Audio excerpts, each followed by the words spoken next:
On today's show, we've got a couple injury updates, one on Darius Garland, one on DeAndre Hunter from Monday's practice from Kenny Atkinson. Plus, the Cavs want to get off to a good start, but how good of a start do they need to get off to in order to prove they belong this season? We'll talk about all that and so much more on this Tuesday edition of Locked On Cavs.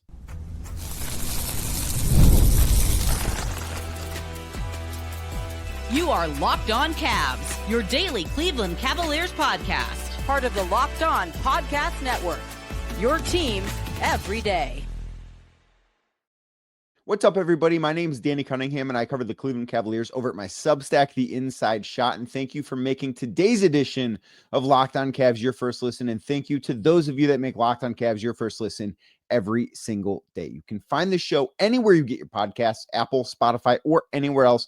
Please, while you're there, do us a favor, give us a 5-star rating, leave us a nice review, and of course, make sure that you are subscribed. Tell a friend to subscribe as well, because the NBA regular season is officially back today. We're also on YouTube, up every single day. If you're watching this video right now, do us a favor, hit that thumbs up button for us, click subscribe, and hit that notification bell so you don't miss the latest Locked On Cavs content, a proud part of the Locked On Podcast Network. The Cleveland Cavaliers held practice on Monday in preparation for their season opening game on Wednesday night in New York against the Knicks. I want to start with the injury updates, and we're going to get to just how fast of a start the Cavs do need to get off to this year, because while they're not going to be fully healthy at the start of the season, I think there are some things, some benchmarks that it is important that they hit. So we'll dive into that coming up in a little bit. But the injury updates that came out of Monday's practice were certainly, I think, maybe like eye-popping or just something to consider. First, Darius Garland is where we're going to start, because that is the injury update that we've been following since the Cavs convened for training camp. And well, before that, considering that he had surgery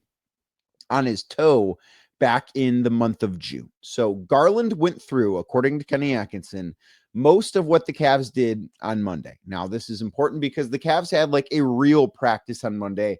It wasn't like they were walking through stuff. They went through a live practice, full contact stuff for Darius Garland.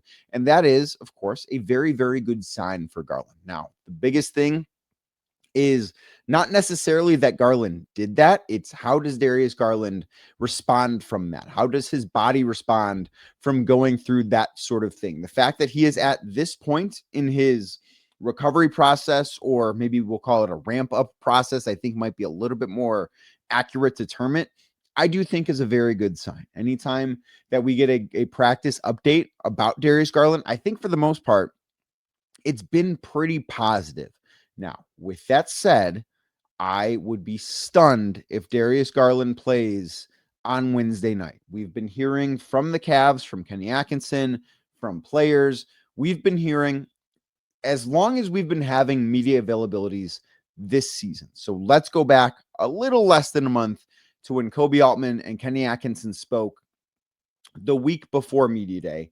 And they basically said, without Darius to start the season, and there's not been a firm timeline put on that, but in every media availability in which that's been brought up, or even when it hasn't been brought up in other ways where it's been like the backcourt depth has been talked about, or Lonzo Ball or Craig Porter Jr., just things that are like tangentially related to Darius Garland's absence, the response has always been, well, without Darius at the start of the season, and Max too, but Max is not a talking point right now because we know that Max is not going to be around for at least the first couple of months of the season with the Jones fracture injury that he needed surgery on a few weeks before training camp.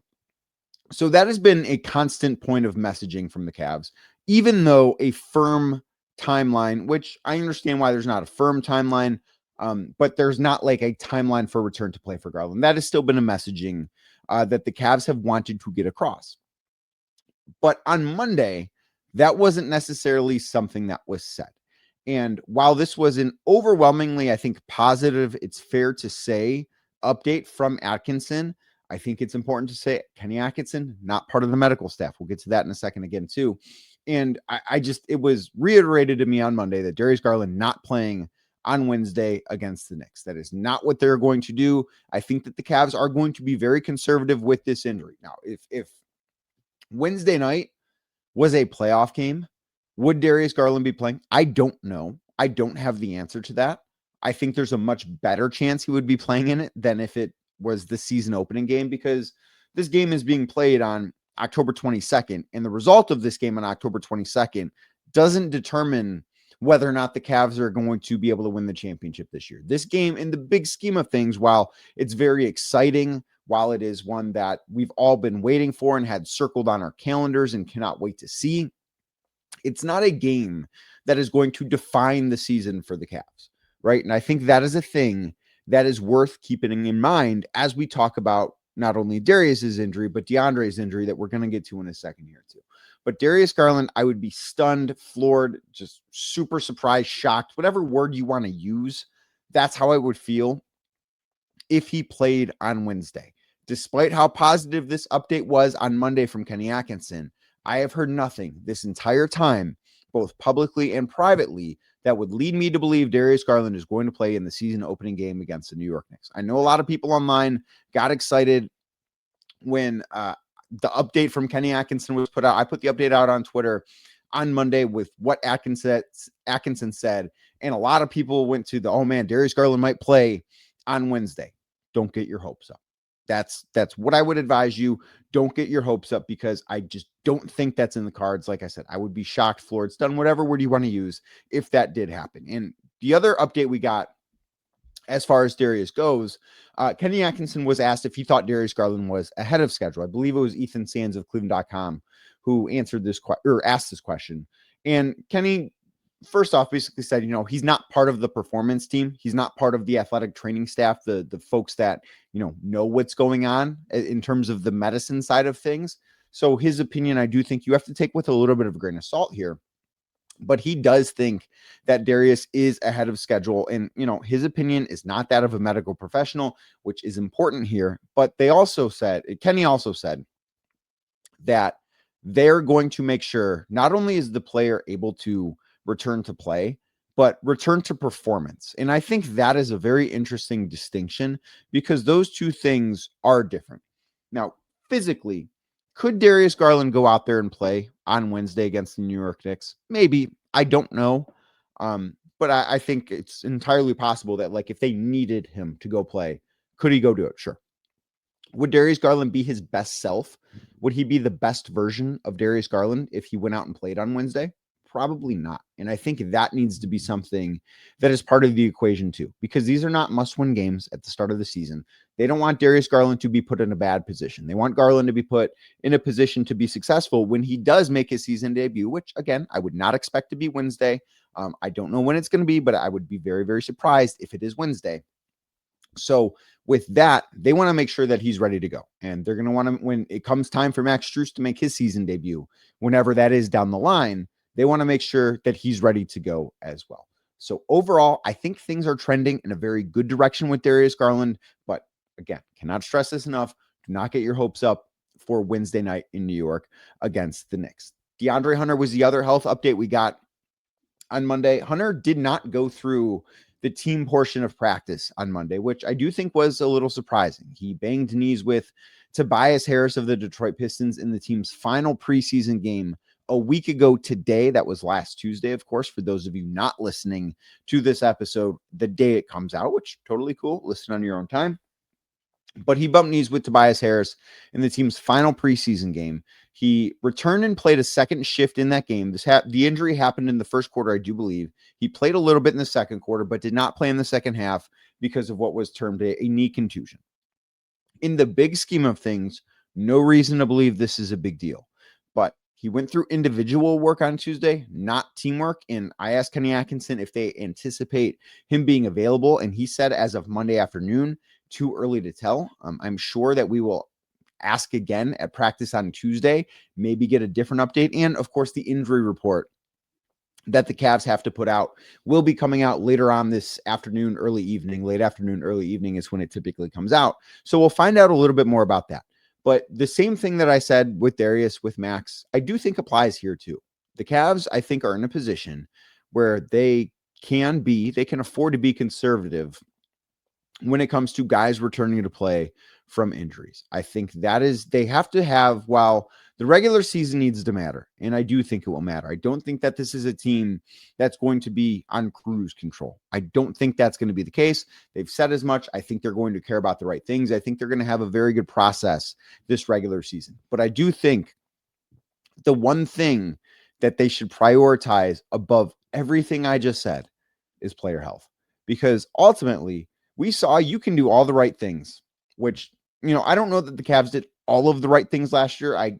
As I've talked about, I just don't know that their defense was at the level it needed to be throughout the season. Could they have done different things in the regular season? I think so, but it's hard to argue with 64 wins. That's a lot of regular season success.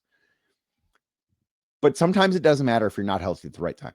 And I think the Cavs did a lot of really good things last season in terms of managing minutes, making sure that guys were going to be in the best possible place physically they could be going into the postseason. And then disaster struck, for, I guess, lack of a better term, when it came to Garland's foot, DeAndre Hunter's thumb, Evan Mobley's ankle, just everything kind of that could go wrong. Donovan Mitchell's calf, everything that could go wrong for the Cavs in terms of injuries sort of did. Now, maybe not to the most extreme extent, the way you saw with some other teams, but the Cavs were injured at the wrong time. And I think it's going to be a big priority again this year for the Cavs to be healthy at the right time. The right time to be healthy is not on October 22nd. The right time to be healthy is April 22nd and May 22nd. And I don't know what day Game 7 of the finals is, but potentially June 22nd, depending on what date the finals actually end. That is when it is important for the Cavs to be healthy this year. So I don't know if DeAndre Hunter is going to play on Wednesday. I'm not sure the Cavs know if DeAndre Hunter is going to play on Wednesday. I would expect that he's going to appear in some way, shape, or form on the injury report on Tuesday. We'll find out a little bit more later this afternoon.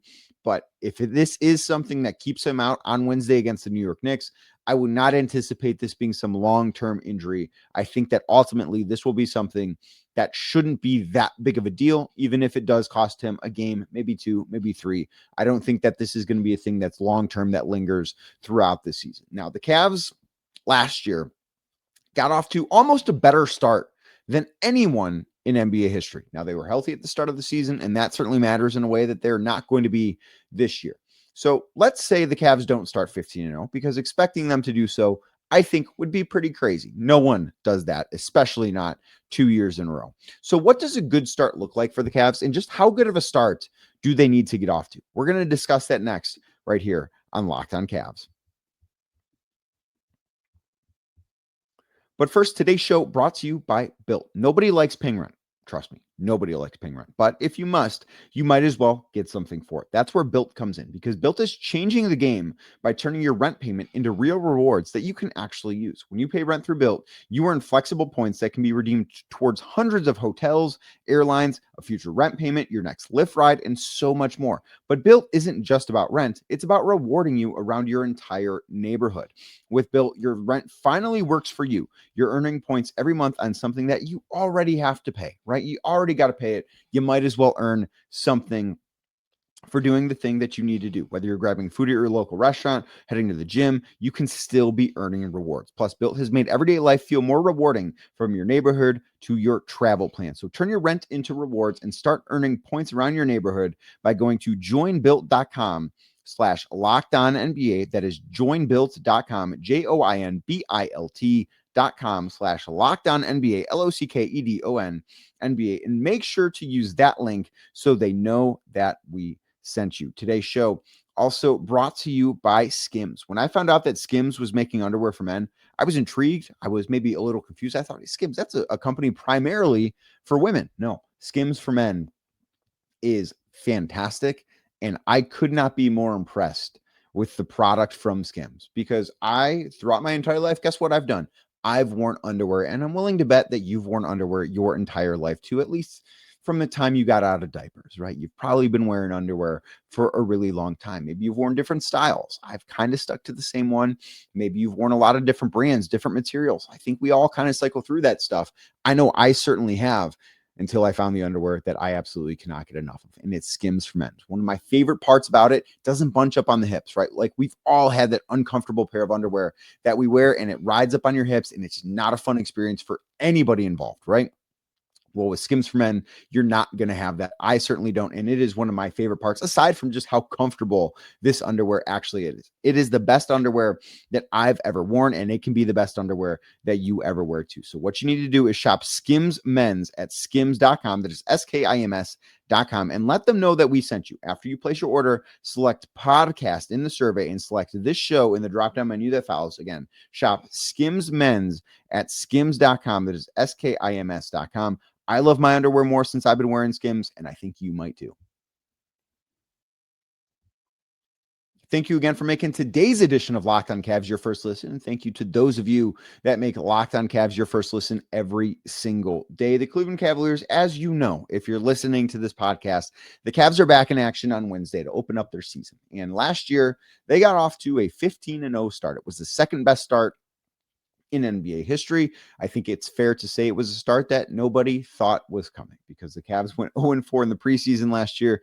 Kenny Atkinson, after the fact, said, I was a little bit worried going into the season after not being able to find a way to win a preseason game, even if they didn't try to necessarily win all of them. They didn't try to lose all of them. That's for sure. And getting off to a fast start, I think, is an important thing. And I think it is something the Cavs view as important. And I talked on yesterday's show about how I believe the Cavs will be the top team in the Eastern Conference. That does not mean they're going to be the number one seed in the Eastern Conference from tomorrow, which there are no Eastern Conference teams playing in opening night tonight in the NBA. But that means from tomorrow on, like, there might be a team at a certain point that has a better record or a better winning percentage than the Cavs. But I expect at the end of the year that the Cavs will have the best record in the East. Part of that means they do need to get off to a fast start. They don't have to start 15-0. Like I said, it's absurd to expect that, it's absurd ever to expect that. It's nuts to expect it to happen 2 years in a row. I don't see that in the cards this year. Maybe I'll be wrong. I'd be very surprised if I am wrong, but maybe I'll be wrong there. I've been wrong before about things. But they also can't start, in my opinion, they can't be a 500 team through 20 games or through 30 games. Like, this is a team, and Kenny Atkinson spoke a little bit about this on Monday after practice. He talked that you kind of learn who you are through 10 games, or you start trending in that direction to what team you are 10 games in. And then 15 games in, you have your identity, you know who you are. And he talked about this last year too, which I thought was very interesting, because he said, basically, you are more, when it comes to playoff success, you are more likely to be the team you were at the start of the season than the team you are at the end of the season. Now, I don't entirely agree with that, because there's obviously personnel changes that can happen, not only internally, but to other teams as well. Like, the Cavs were not the same team, just in terms of roster construction, when the playoffs arrived in April, that they were when they started off 15-0. They were a different team, just fundamentally a different team. So I don't know that I agree with Kenny there, but I do agree with the identity is formed in the first 15 games. And that's why I think it's important to get off to a good start. Now, I don't think they have to start 15-0. I think, like, if they start 10-5, I think that's solid. 12-3, very acceptable. Anything less than 10-5, I think that might raise an eyebrow in the first 15 games, especially considering the schedule. Like, yes, the New York Knicks, certainly a tough game, a game that they could win, they could lose, especially considering the health. Brooklyn, a game they should win. Milwaukee, they should win. Detroit, both teams on a back-to-back, they should win. Boston, they should win. Toronto, Atlanta could be a tough game, but there are a lot of, in this first 10 to 15 games, a lot of games that they have against teams that are not so great. Now, they're not going to win all of the games they play against teams that are below 500, but they've got, I think, a pretty favorable schedule really through Thanksgiving. Now, there are some tough games. There are some big games. They've got Houston. They've got the Clippers. Both those teams are coming to Cleveland. But really, leading up until Thanksgiving, there's only two other teams that I look at and say that team could win the title this year. It's New York on opening night, and it's Houston.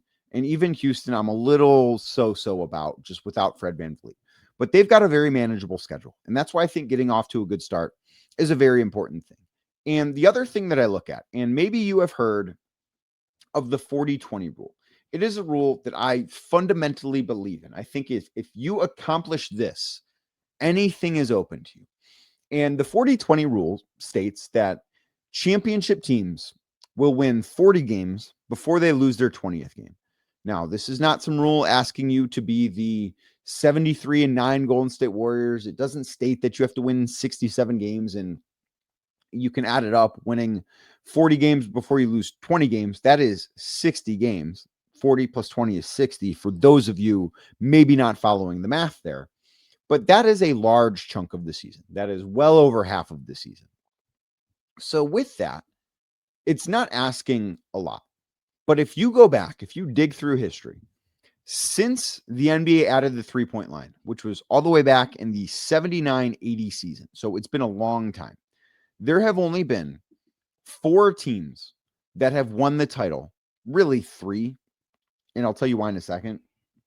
But there have only been 4 teams that have won the title, having not won 40 games before they lost their 20th game that season. It's happened 3 times in full seasons. The 4th time was the Milwaukee Bucks when they won their title in 2020, 2021. I don't necessarily count that because it wasn't a full season. That was only a 72-game season. So I don't know that that necessarily really fits this billing. But if you go back and look, the Houston Rockets in 1995, they won the title. They had lost 25 games before they won their 40th game. What's unique about that title? Michael Jordan wasn't playing. And I'm not like the biggest MJ guy in the world, but I think that like if you want to put an asterisk on that, I can understand putting an asterisk on that. The Detroit Pistons back in 2004, they won the title starting 40-25 as well. And the Miami Heat, they started 39-20, I believe it was. They won their 40th game after having lost their 20 games. So that's the other example. And then you go from 06 all the way to 2021, where again, it was a shortened season before the Milwaukee Bucks started 40-24, and they went on to win the title in what was a different type of NBA season. Last year, Oklahoma City, 40-9. And the Cavs obviously qualified for this last year. I don't remember exactly how many losses they had by the time they hit 40 wins, but it had to be fewer than 10. If I remember correctly. The year before, the Boston Celtics, 40-12. 2023, the Denver Nuggets, 40-18. 2022, when the Warriors won their 4th ring, 40-13. The Cavs back in 2016, they were 40-14. The 2015 Warriors, 40-9. So you're catching on to this trend. Like, not only is it you win 40 games before you lose 20 games, but of the teams that have qualified, most of these teams are at no more than 16 losses. Since 2008, only one other team other than the Bucks, only one other team, and it was the Denver Nuggets in 2023. They're the only other team, aside from Milwaukee, who did not qualify here.